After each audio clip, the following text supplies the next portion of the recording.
She was 30,000 feet in the air when she finally felt like herself. Down on the ground, in a quiet house in Baytown, Texas, she was a wife trying to hold together a marriage that had already died years earlier, even if nobody wanted to say it out loud. But up there, cruising above the clouds in an express jet uniform, trading glances with pilots, swapping secret texts, checking into hotel rooms in cities that had nothing to do with her real life, up there, she was free. Desired. Alive in a way she hadn't been in a very long time. Her name was Crystal McDowell, and for years she lived two completely different lives that were never supposed to touch. One life belonged to the sky, to strangers in uniform, to hotel key cards and late-night texts. The other life belonged to a suffocating marriage back home with a man named Steve McDowell. A man who looked, from the outside, like the safest, quietest husband a woman could ever ask for. Soft-spoken, predictable. The kind of man neighbors describe as so normal after something terrible happens. Nobody who knew Steve thought he had it in him. Not the neighbors, not his in-laws, not the co-workers who saw him every day, not even Crystal, not really. Not until it was far too late to matter. Because here is the thing you need to understand right from the start of this story. Before we go one sentence further, infidelity is never a death sentence. A woman having affairs, a marriage falling apart, a wife pulling away from a husband who feels like he's losing his grip on her. None of that justifies what happened next. What happened next was never about heartbreak. It was never about a man simply unable to cope with betrayal. It was about control. Crystal McDowell's double life didn't kill her. It simply unmasked the one thing Steve McDowell could never survive losing, his power over her. This is the story of how a quiet, unassuming husband spent years playing the role of the wounded, patient man left behind, right up until a hurricane gave him the perfect cover to make his wife disappear forever. And this is the story of how, in the middle of one of the worst natural disasters in Texas history, a handful of tiny details, a bicycle, a security camera, a failed polygraph, brought his entire performance crashing down. Before we go any further, if this story already has your attention, do yourself a favor and hit that subscribe button right now, because you are not going to want to miss where this goes. Like this video, drop a comment, and let's get into it. This is Brian's Criminal Unmasking. To understand how Crystal McDowell ended up trapped in that house, in that marriage, in that final unbearable moment where everything fell apart, you have to go all the way back to the very beginning. Because Crystal's story never had a soft place to land. Not once. Not from the moment she was born. She was 11 years old when she became an orphan. Both of her parents were taken from her by AIDS, one after the other, in a slow and devastating unraveling that left an 11-year-old girl standing alone in a world that had already decided she was going to have to survive it without them. There was no gentle transition into adulthood waiting for Crystal. There was no extended family stepping in to catch her before she hit the ground. Instead, in the chaos that followed her parents' deaths, she was abducted as a teenager. She was held captive, locked away, in a detail so disturbing it is almost hard to say out loud, inside a chicken coop, treated less like a human being and more like property to be controlled, hidden, and used. Try to sit with that for a moment. A child who had already lost everything, who had already buried both of her parents before she was even old enough to fully understand what death meant, was then taken by force and held somewhere designed for animals, not people. That is not a footnote in Crystal McDowell's story. That is the foundation of everything that came afterward. Trauma like that does not simply disappear once a person grows up and moves on. It does not heal quietly in the background while life continues as normal. It rewires how a person understands safety. It rewires how they understand love, how they understand control, and how they understand their own worth. A child who survives captivity, who survives abuse, who survives watching both of her parents die before she even had the language to process grief, that child grows into an adult who is constantly, quietly, desperately searching for one thing above everything else: safety, predictability. Somewhere, the chaos of her childhood can never reach her again. That is exactly what Steve McDowell offered her.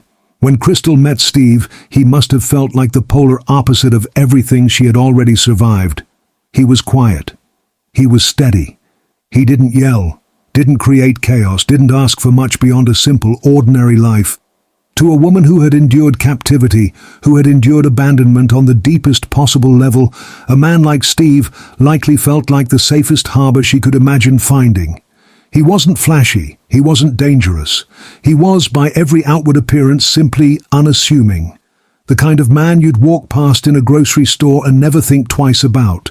The kind of man whose entire presence said, "Nothing bad will ever happen to you here." For a while, that was enough.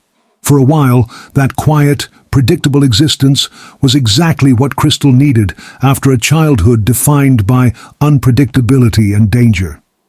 They built a life together in Baytown, Texas. They had children together.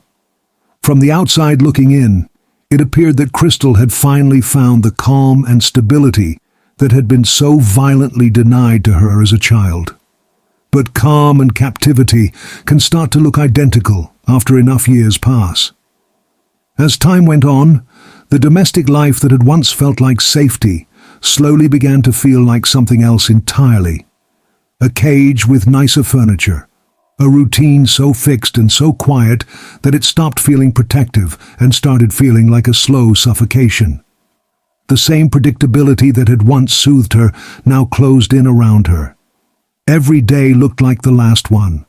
Every conversation followed the same patterns. And somewhere in the middle of all that sameness, Crystal began to feel like she was disappearing. And then Crystal did something that would change the entire trajectory of her life. She became a flight attendant for ExpressJet. For most people, that's simply a career change, a job like any other. For Crystal McDowell, it was the very first taste of independence she had ever truly experienced. Think about what that job actually gave her. It gave her movement. It gave her new cities, new faces, new hotel rooms that had absolutely nothing to do with Baytown, Texas, or the man waiting quietly for her at home. It gave her a version of herself that wasn't defined by trauma, by marriage, by motherhood, or by anyone else's expectations of who she was supposed to be. 30,000 feet in the air, Crystal wasn't anyone's victim. She wasn't anyone's wife. She was simply Crystal, confident, capable, independent, and for the first time in longer than she could remember, completely in control of her own life. And that feeling, after everything she had survived, was absolutely intoxicating. It did not take long before that lifestyle opened a door that Crystal walked through more than once. Secret affairs, pilots, colleagues, late-night text messages, and hotel key cards that were never meant for her husband's eyes.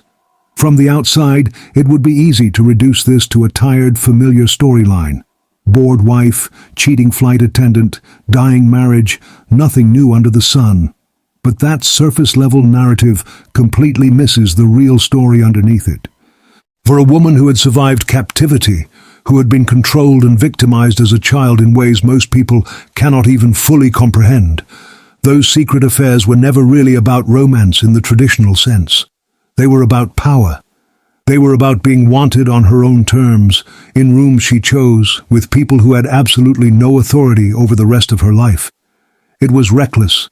It was undeniably going to cause devastating consequences for her marriage, for her family, for the quiet life she and Steve had built together. But at its very core, it was Crystal McDowell's flawed, complicated, deeply human way of finally reclaiming ownership of her own body and her own choices, after a childhood where she had none. None of that made her a saint. None of that made what she was doing to her marriage fair to Steve or fair to the children caught in the middle of it. But none of it, and I need you to hear this clearly, none of it made her a target. None of it made her deserving of what was coming for her. Because while Crystal was out there discovering her own independence somewhere over the clouds, back home in Baytown, something far darker was quietly building inside her husband. Steve McDowell was not a man built to handle rejection gracefully. The same quiet, unassuming nature that had once made him feel so safe to Crystal was, underneath the surface, something closer to controlled resentment simmering at a low, steady boil for years. As time passed, and Crystal slipped further and further away from him, chasing new cities, new freedom, new versions of herself that had nothing to do with the life she'd built with him, Steve began to realize, slowly and then all at once, that the woman he married was never coming back to the life he had planned for the two of them. And Steve did not handle that realization well at all. He grew bitter. He felt emasculated. He felt replaced, not just by another man, but by an entire life. Crystal was building for herself that no longer had room for him anywhere inside it.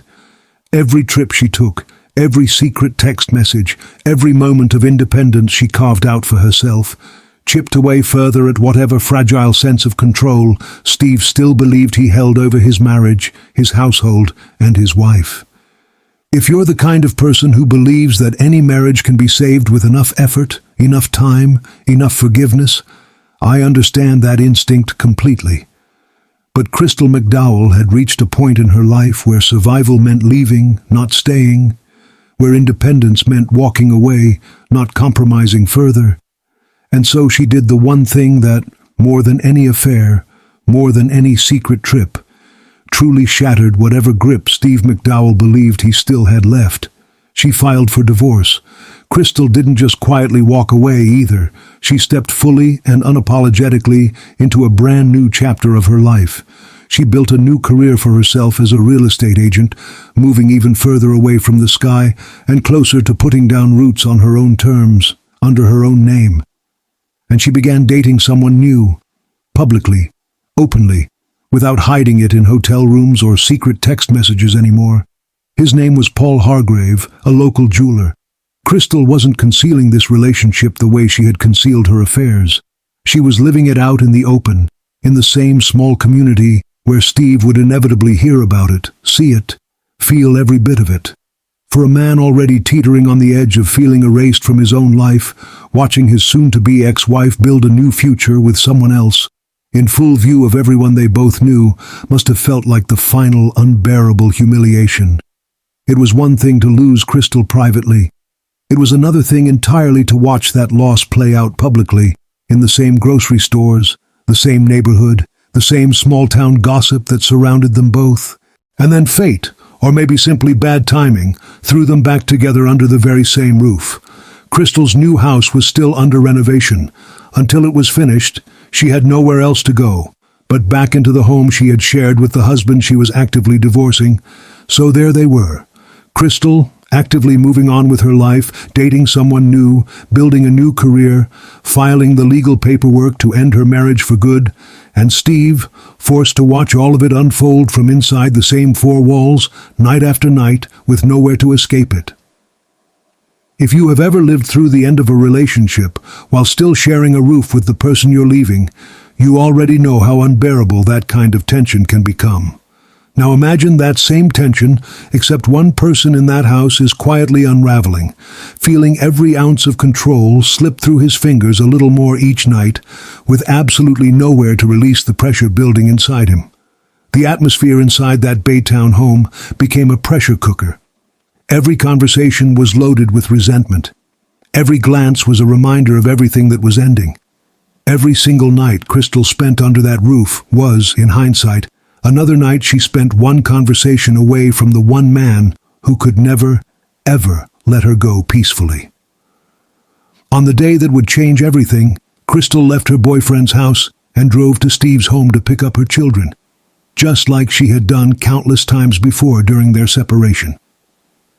Security footage from that morning captured her leaving in her black Mercedes, completely unaware that she was driving straight into the most dangerous conversation of her entire life. She thought she was going home to get her kids, like any other ordinary day in the middle of an ordinary divorce. She had no idea she was walking straight into a trap. If you're still watching at this point, drop a comment below with, "I'm still here." Let's see who is truly following this shocking story all the way through, because what happens next is going to leave you speechless. Keep watching, because the unmasking is only just beginning, and it gets darker before it gets any better. Inside that house, the conversation between Steve and Crystal did not stay calm for long. Steve confronted her about everything: The affairs she thought she had kept hidden, the ones she hadn't bothered hiding at all, the new boyfriend, the divorce papers, the humiliation of watching her build an entire life that no longer included him in any way. And Crystal, who had spent her entire adulthood clawing her way toward independence, after a childhood defined by captivity and devastating loss, was not about to shrink herself down for him. Not that day, not ever again. She had already survived being controlled once as a child, in a way no person should ever have to endure. She was not going back to that. She stood her ground. And that is exactly the moment Steve McDowell snapped. In the hallway of their own home, while their 7-year-old daughter watched from just a few feet away, unable to comprehend what she was witnessing unfold in front of her, Steve strangled and suffocated Crystal McDowell to death. The quiet, unassuming husband who never raised his voice, who never gave anyone a single reason to fear him, ended his wife's life in front of their own child, in the very home where that child was supposed to feel safe above all else. There is no version of this story where that moment makes sense as anything other than exactly what it was. A calculated, furious act of control from a man who could not, under any circumstances, accept losing the one thing he still believed belonged to him. But Steve didn't fall apart afterward. He didn't call the police in a panic. He didn't confess, didn't break down, didn't do anything that resembled the reaction of a man who had just made a horrifying, unforgivable mistake. Instead, he did something far colder, far more calculated. He started thinking almost immediately about how to get away with it. And as it turned out, the universe was about to hand him exactly the kind of chaos a killer dreams about. Hurricane Harvey was bearing down on Texas. One of the most historic, catastrophic storms in the state's history was making landfall, flooding entire cities, dominating every single news channel across the country, pulling law enforcement's attention toward search and rescue operations, toward mass evacuations, toward keeping people alive amid rising floodwaters. In the middle of that unprecedented chaos, Steve McDowell saw his opportunity, and he took it with a level of chilling, methodical precision that should terrify anyone who still believes he simply snapped and lost control. He drove Crystal's black Mercedes to a Motel 6 and left it there, keys sitting inside, practically inviting someone to steal it. It was a setup designed from the ground up to create an alternate explanation. Maybe she ran off. Maybe someone else was involved. Maybe she simply vanished the way she always seemed to when her secret life called her away from home.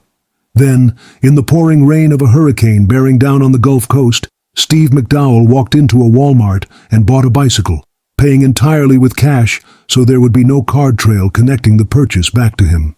He rode that bicycle back home through the storm, drenched from head to toe, exhausted, but calm enough to have already thought through every single step required to cover his tracks completely.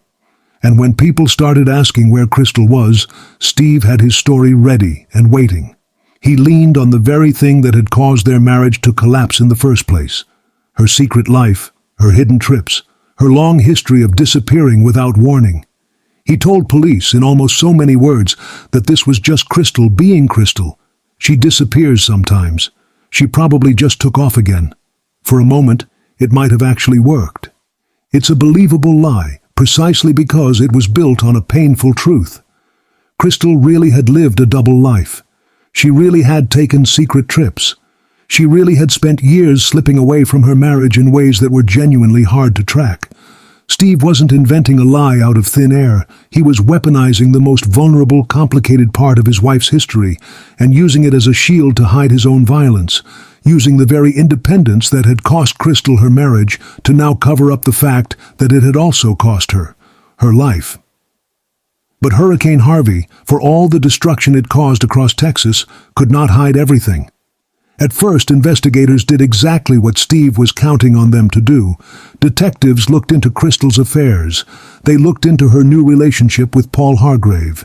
They looked into the possibility that her secret life had finally caught up with her in some other, unrelated way.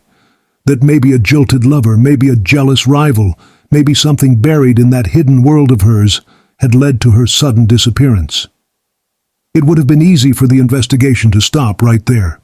It would have been easy to let the narrative Steve handed them become the accepted, unquestioned truth.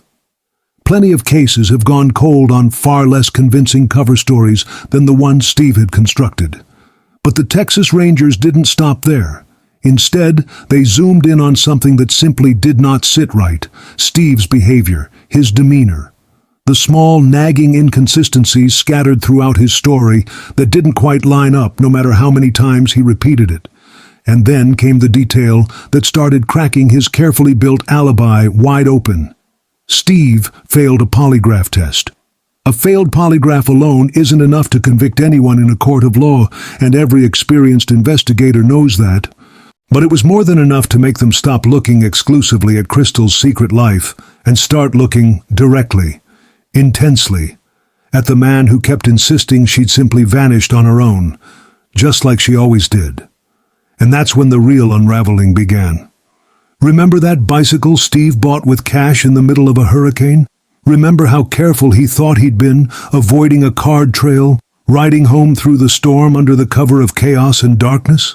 It turns out that even in the middle of a historic hurricane, security cameras don't stop recording.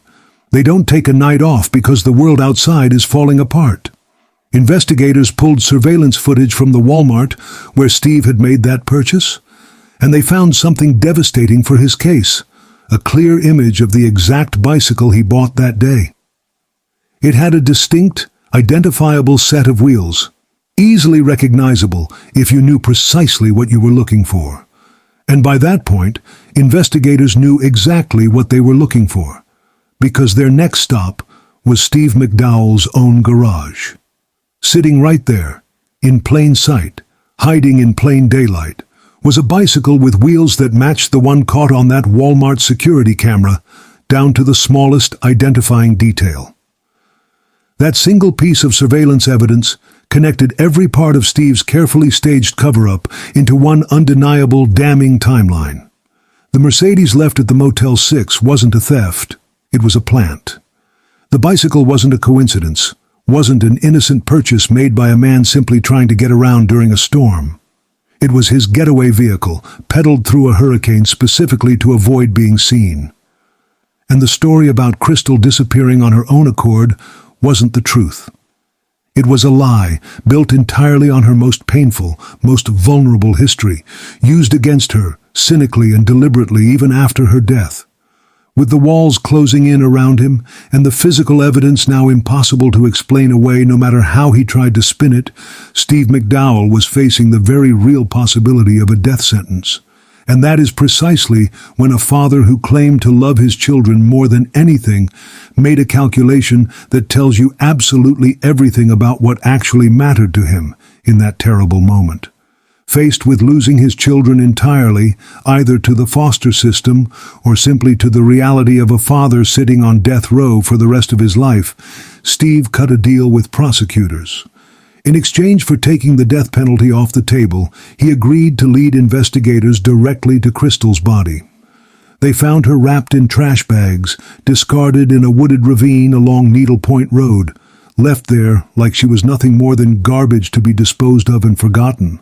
A woman who survived losing both of her parents by the age of 11. A woman who survived being held captive as a teenager, locked away like property. A woman who spent her entire adult life clawing her way toward independence after a childhood defined by trauma. Most of us can barely even imagine surviving once, let alone rebuilding a life afterward, reduced in the end to trash bags left in a ravine, hidden away by the one person who had once promised to protect her above everyone else. But even with a confession secured, even with her body finally recovered, even with a bicycle that matched Walmart surveillance footage sitting undeniably in his own garage, Steve McDowell was still not finished trying to control the narrative one final time. In court, his legal team turned to one of the oldest, most predictable, most infuriating defenses in the book: sudden passion. The strategy was as calculated as it was maddening.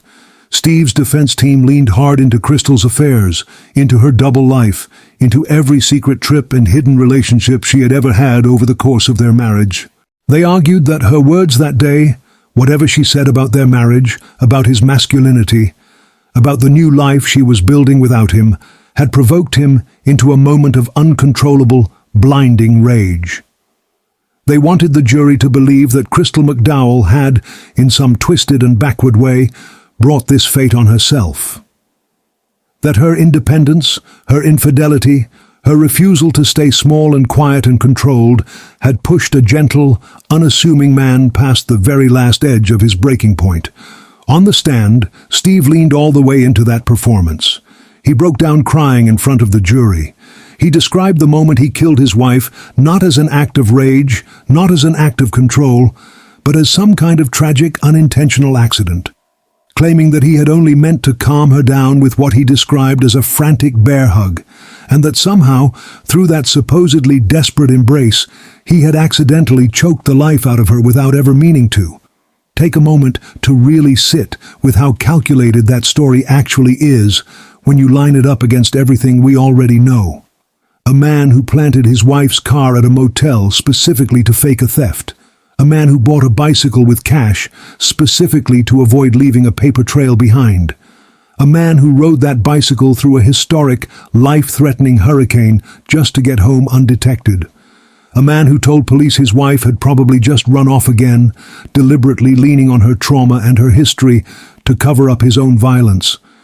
That same man wanted an entire jury to believe that her death was simply a tragic accident, born out of a hug that went horribly, unpredictably wrong.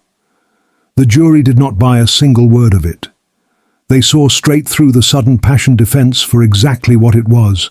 A last, desperate, calculated attempt at victim blaming, dressed up as an emotional breakdown on the witness stand for maximum sympathy.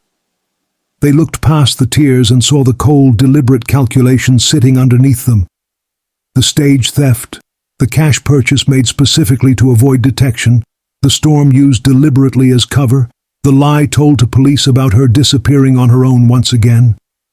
None of that lines up with a man who simply lost control in one single moment of passion. All of it lines up, piece by piece, with a man who planned, executed, and then meticulously tried to cover up the murder of his own wife. Steve McDowell was convicted of murder. He was sentenced to 50 years in prison. 50 years for a life that was cut short in a hallway, in front of a 7-year-old child, by a husband who could not accept, after everything, that his wife had finally chosen freedom over him. Crystal McDowell's story is not a simple cautionary tale about infidelity destroying a marriage. It never was, and it never should be told that way. It is the story of a woman who survived unimaginable trauma as a child, who spent her entire adult life trying to reclaim some small piece of control and freedom for herself after having none, and who ultimately paid for that freedom with her life. Not because she made mistakes inside her marriage, but because she was married to a man who could not survive losing his grip on her, no matter what it cost. Infidelity ends marriages. It rearranges families, it breaks trust, it causes pain that ripples outward for years. But infidelity does not end lives. The only person responsible for Crystal McDowell's death is the man who chose, in one hallway, in one terrifying moment, to strangle her rather than simply let her go. Think about everything Crystal survived just to make it to adulthood. Orphaned at 11, held captive as a teenager, and still somehow she found the strength to build a life, to marry, to raise children, to chase a career that finally gave her a sense of freedom she had never been allowed to have. She survived all of that, only to be murdered in her own hallway, by the one person the world told her she was supposed to trust the most.